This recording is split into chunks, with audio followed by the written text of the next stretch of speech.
جو کسی بھی دیش پر حملہ کرتا ہے تو امریکہ، فرانس، یوکے اور جرمنی جیسے طاقتور کنٹریز اس کے ساتھ کھڑے ہو جاتے ہیں۔ کیا آپ نے کبھی سوچا ہے کہ یہ سارے کنٹریز اسرائیل کو اتنا سپورٹ کیوں کرتے ہیں؟ حالانکہ یہ سارے کنٹریز تو یہودیوں کے بہت بڑے دشمن تھے۔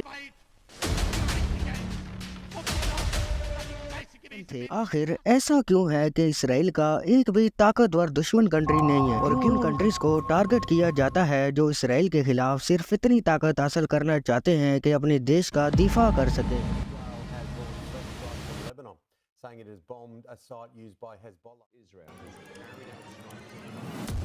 14 مئی سال 1948 ڈیوڈ بن گوریان اسرائیل کو ایک ریاست ڈکلیئر کرتا ہے۔